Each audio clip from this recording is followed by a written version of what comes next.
Good morning, everyone. Welcome to Sports Shorts, presented by La Bears Casino. Ronnie Rance alongside TK Tommy Chrysan. We're presented today by Tremonti's Meat and Seafood in Baton Rouge. You can check on by Tremonti's. TK will be over there on Friday. Tommy, a lot to get to today in the world of sports, man. First off, LSU sports are right in our backyard here and you're in Baton Rouge. I'm actually in Lake Charles today. A lot to get to as far as Verge Osbury named the athletic director, Wade Roos named the president, Mr. Dalton named the chancellor. So, I first off, a couple of thoughts. One, Wade Roos being the president of the LSU system's the worst kept secret. That's been rumored for weeks and weeks and weeks. We know that the governor wanted that. Board of Supervisors voted almost unanimously, had one person vote against, but so he now leaves McNeese, comes over and is the head of the LSU system. In 2012, they merged the chancellor and the president's role into one. Now they're going to separate it back to where it was. Wade's over the system, but he'll also be over the athletic department. That's very important when we get to this next part of the story. Dalton leaves Alabama, comes over to University of Alabama, comes over to LSU and will serve in the chancellor and over all of the academic side and the studies and everything like that. So that's good. I think the academic people are going to be happy with their leadership. The athletic people are going to be happy with their leadership. But we expected that, hey, we would name the president yesterday. About 4 or 5 days ago, I was told about the two-headed monster thing. Glad that actually came to fruition.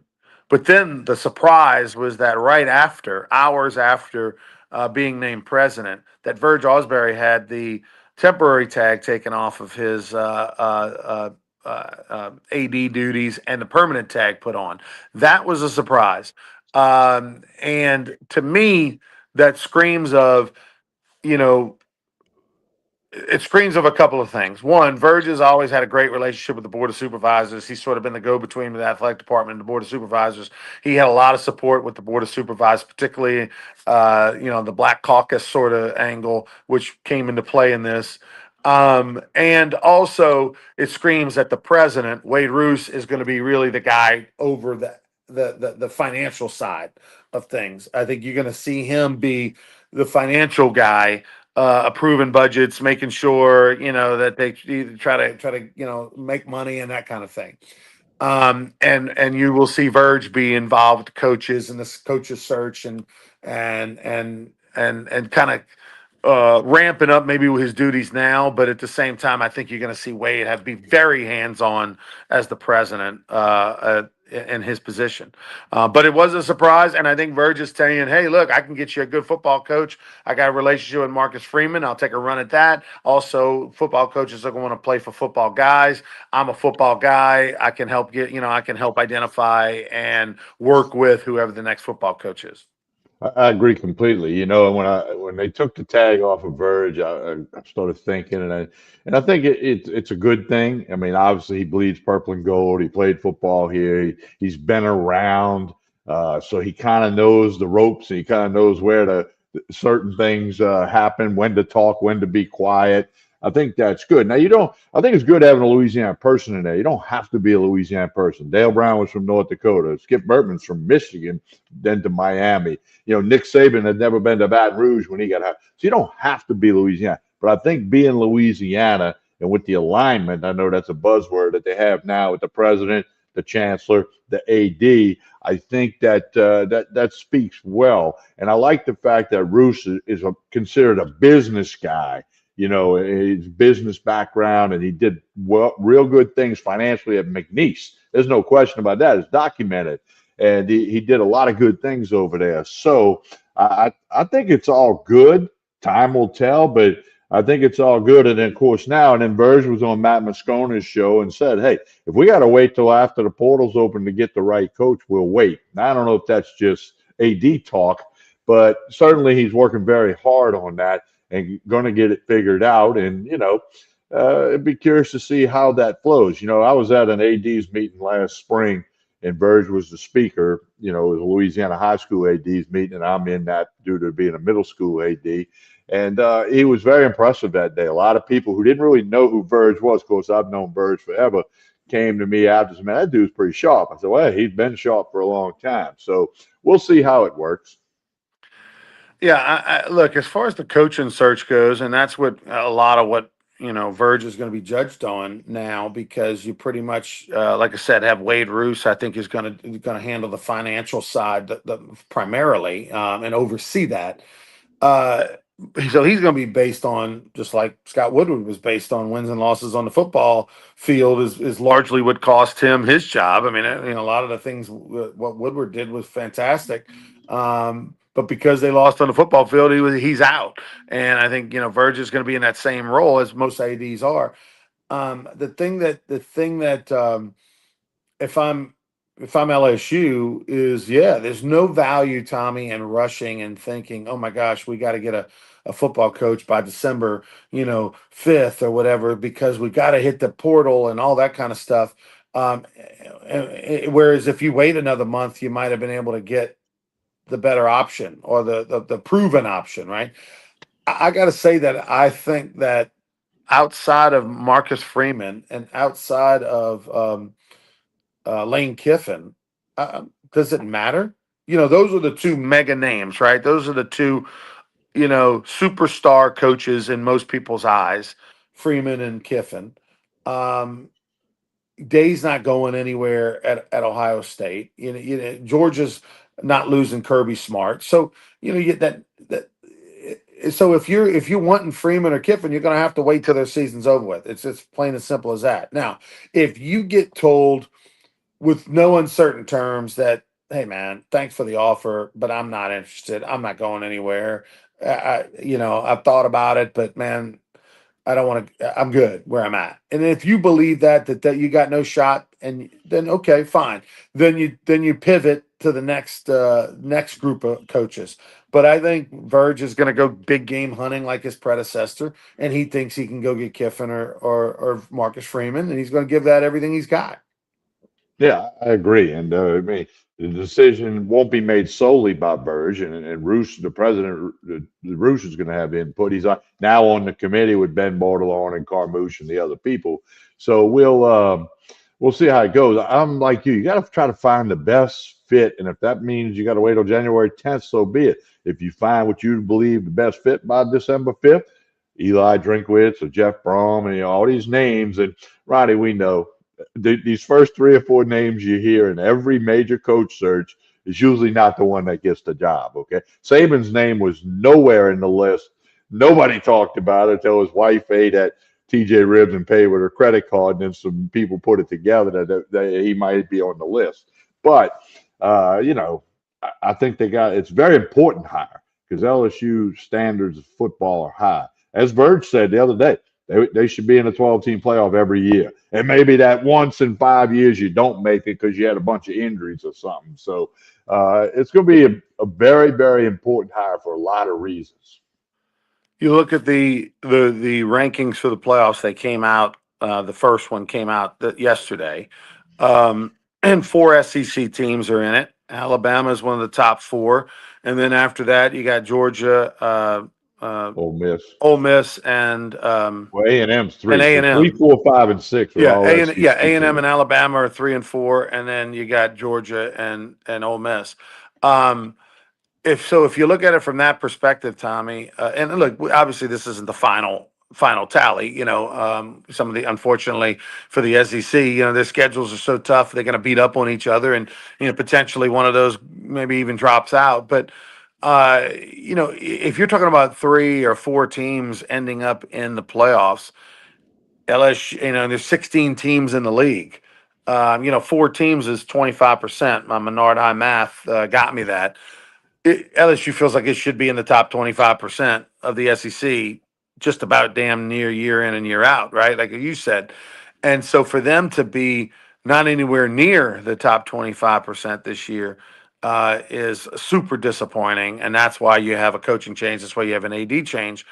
But look, if four teams from the SEC are going to get into the final 12, and that's probably a pretty accurate number. That most likely most years that's going to happen, where four are going to get in, maybe even five, but four for sure. LSU feels like it should be fourth or fifth at minimum each and every year. Well, I agree, and especially other than Alabama, nobody's got more national championships in the last 25 years in football than LSU. So you look at the bar that's been set, the standards, the expectation of the fan base, and the LSU brand, the LSU fans all over the country, all over the world. That's what you want. You don't want 5-3 and going to Bama as a 9.5 point dog this Saturday night, and not a lot of people think they can win that game. Frank Wilson thinks they're going to win, and the guys in the locker room thinks they're going to win. But it's a pivotal time for LSU football and LSU athletics. So speaking of that LSU Alabama game and 9.5 point line, again, the line has jumped all around. Started out 5.5, went to 14, and back down to 9.5. Um, I don't know, man. I'm drinking the Kool-Aid. I'm drinking the punch, but there's a lot of value in 2 weeks of rest, especially for your quarterback who needs to get healthy, and a new offensive coordinator that's going to bring some new wrinkles to the table and some new plays and formations and things that they don't have on tape this year. And so that is going to be an opportunity to catch Alabama off guard a little bit, and I'm excited about that because the offense needs some sort of juice. And look, this is an Alabama team that's been underwhelming at times. First game of the year, getting blown out by Florida State, who's proven not to be a great team, and has survived and advanced like a lot of teams nowadays. Survive and advance. Not the style points aren't there like they used to be. So I think this Alabama team isn't as intimidating as it's been in the past. You don't have that guy on the sidelines to worry about, and they're not dominating opponents like they used to. So I think LSU's going in there with some newfound confidence, obviously rested, and a couple of new plays up their sleeve.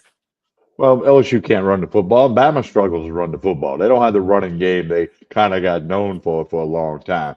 So, who can make the big plays? Who can force turnovers? All the cliches that you say will be the difference in that game. And I talked to some people last night who think just like you, that LSU might go in there and catch Bama sleepwalking or thinking they got it made because there's a new coach and disarray at the LSU football office, whatever you want to call it. So I don't know. They'll line up and play it. It'll be fun to watch, and I will certainly be watching. All right, so that's what 6:30 this Saturday night. Yeah. New Orleans Saints, some big news yesterday was the trade deadline, and the New Orleans Saints did move a couple of players. Not as wowing and not as active as some of the other teams in the league. Not as active as probably the Saints should have been. Quite honestly, they still held on to resources that aren't going to pay any dividends in the future. Maybe they just didn't get any offers. But I would have thought Demario Davis would have been gone to somewhere. He still has tremendous value for teams that need a linebacker. That did not happen. But Shaheed is headed to Seattle. That is going to be great for them. They're already one of the best teams in the NFC. They're going to get Shaheed, dynamic punt returner and receiver. You got a fourth and a fifth round pick for him, and then you, Trevor Penning. You traded up, wasted resources to move up to 19 to draft him in 22. Never worked out, and now you get a 6th round draft pick for him. So nice job by the Saints on that one. Well, the Saints haven't had a good draft in many years. Maybe one or two players that made a difference, but rebuild. What people hate that word, but that's clearly where the Saints are. The two worst teams are the Jets and the Saints. The Jets had a fire sale. Did you see the one guy that didn't get traded from the Jets, whining and complaining like, "Why am I still here? I wish they would have traded me." Blah blah blah. But it's gonna be a long time before the Saints are competitive in the NFC South and can use the word playoff when they talk. Yeah, I mean they it was the Jets made out like a bandit. Now they got rid of some good players. Don't get me wrong. They got rid of a DB. They got rid of Williams, their defensive tackles. They got rid of great players, but they also got 4 first-round picks, Yeah. or three. I'm sorry, 3 first-round picks and another pick and 2 players for all that. Right now, there's no guarantee that you're going to get rid of all pros or Pro Bowlers, and that. But here's the thing: when you're 1-7 and you're the Jets and you hadn't had a winning season in 15 years or made the playoffs, I don't know if it's winning season or made the playoffs. Can't remember what, but you've been irrelevant for 15 years. It's not. It's about cutting salary.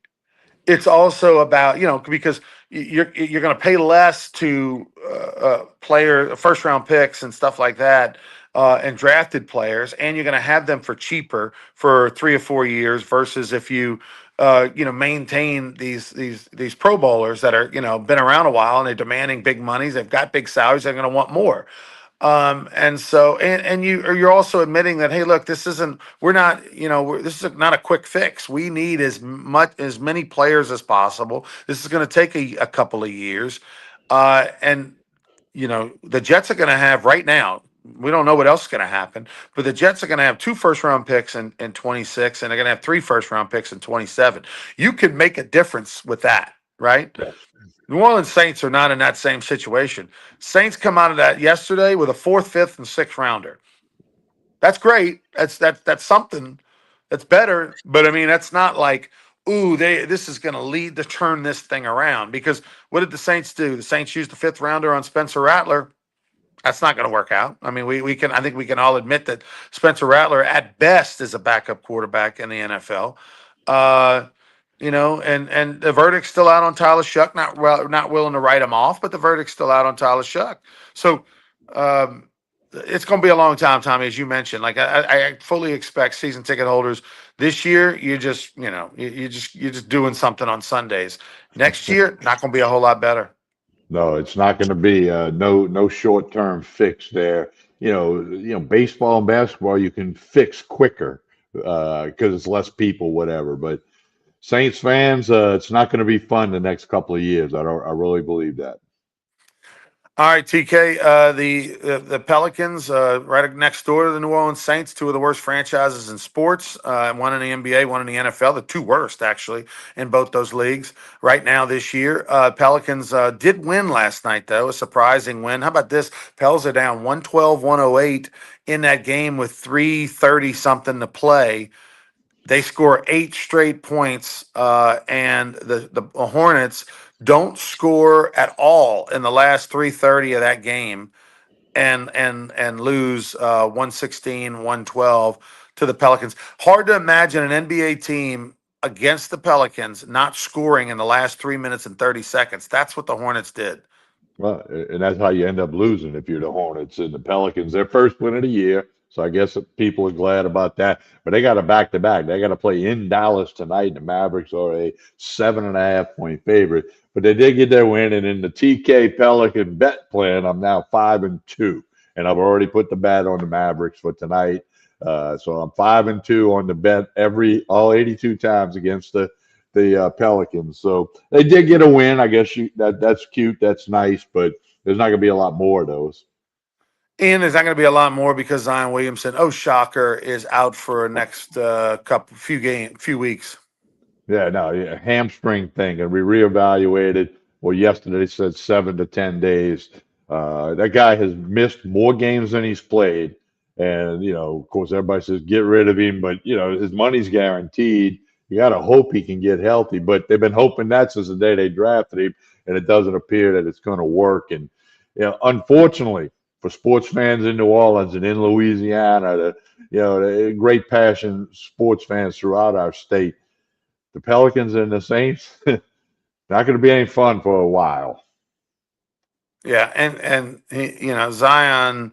Look, fans, if you happen to see Zion Williamson anywhere at a restaurant, on the street, at the game, sitting on the bench, just boo his ass. I mean, let him know. Just tell him, Zion, give the money back. Give some of the money back. Give it to charity. What you're doing is terrible. I mean, because it is. And the worst part about some of these injuries, Tommy, is you question how severe they are. Is the hamstring really pulled? Are there games that he could play that he's not? This has been a question mark of his, and not just of him. This day and age, where these guys are getting paid so much freaking money and so much of it is guaranteed, how do you know if someone is holding out on purpose or not? How do you know if someone could have come back and played tonight, but instead he's not going to come back and play on Saturday because he just doesn't want to risk it because he doesn't care enough? Well, and some people had looked at the numbers. He tends to miss more when they're not doing well. Like, okay, 'cause a couple years ago when they had an okay season, he didn't miss as many. Somebody dug into all of those Right. stats. But, I get you can't play when you're injured. I get that. Okay. But, you know, then you get into the whole load management thing. Like if he wasn't injured, he may have played last night, but wouldn't have played tonight because it was back to back nights. And of course, Michael Jordan had a great quote last week about that. He goes, you play basketball for 2.5 or 3 hours. You got 21 other hours to do something else. Play the damn game, is what Jordan said. Because there were many times he played all 82 games during the season, but it was a different world back then. And lots of other guys played 72 or more games back in the day. But that Zion Williamson thing has kind of been a joke. Like when they would announce the announcement on the different media outlets that put, that he was hurt, out, whatever, people putting like, I'm shocked. I would have never imagined. I mean, all the funny comments are rolling in like multiple. I mean, there's people like they, used to be when you heard a guy was hurt, you're like, oh man, that's on. When are we going to get him back? Now it's if Zion's in the lineup, that's the story. Uh, Tommy, I went to Muncie, Indiana on Monday. Went to go watch the Raging Cajuns take on Ball State in basketball.